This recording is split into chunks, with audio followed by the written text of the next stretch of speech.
ஏழாம் வகுப்பு முதல் பருவம் வடிவியல்.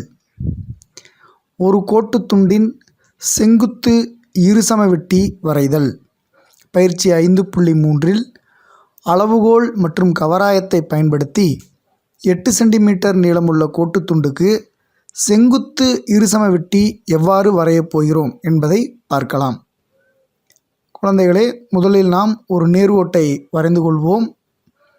அந்த நேர்கோட்டின் மீது 8 சென்டிமீட்டர் அளவிற்கு AB என்ற புள்ளிகளை குறித்து கொள்வோம். அளவுகோலை நேர்கோட்டின் மீது பொருத்தி எப்பொழுதுமே அளவுகளை 0த்திலிருந்து தான் குறிக்க வேண்டும். 0 ஒரு புள்ளி, 8 ஒரு புள்ளி குறித்து கொண்டு அவற்றை AB என குறித்து கொள்வோம். இதனுடைய நீளம் 8 சென்டிமீட்டர், அதாவது கோட்டுத்துண்டின் நீளம் 8 சென்டிமீட்டர். அடுத்ததாக கவராயத்தை எடுத்துக்கொண்டு ஏவை மையமாக கொண்டு ஏபியின் நீளத்தின் அரை பங்கை விட அதிகமான ஆரமுடைய வட்டவிற்களை ஏபிக்கு மேலாக ஒன்றும் கீழாக ஒன்றும் அமையுமாறு வரைந்து கொள்வோம். அதாவது ஏயின் மீது பொருத்தி ஏபியின் கோட்டுத்துண்டிற்கு மேலே ஒரு வட்டவில்லும் ஏபி கோட்டுத்துண்டிற்கு கீழாக ஒரு வட்டவில்லும் வரைந்து கொள்வோம்.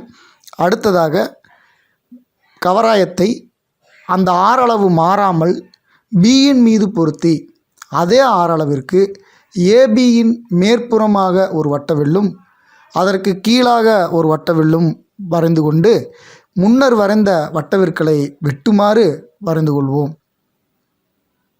இந்த 2 வட்டவிற்களும் வெட்டும் புள்ளிகளுக்கு CD என பெயரிட்டுக் கொள்வோம்.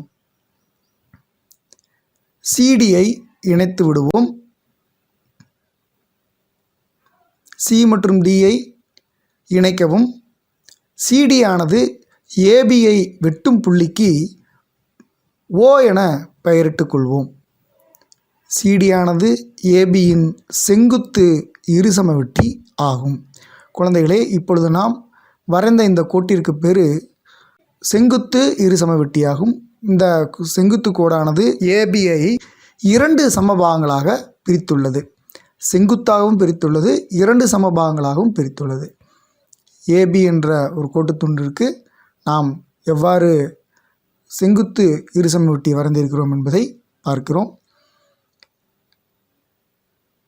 C மற்றும் D ஆகியவை இந்த ABயினுடைய செங்குத்து இருசமவெட்டி ஆகும். அதை இணைத்து விடுகிறோம். அந்த இருசமவெட்டியானது ABயை O என்ற இடத்தில் சந்திக்கிறது. ஓவிற்கு இடதுபுறம் 4 சென்டிமீட்டரும் வலதுபுறம் 4 சென்டிமீட்டருமாக சரியாக அமைகிறது. நன்றி.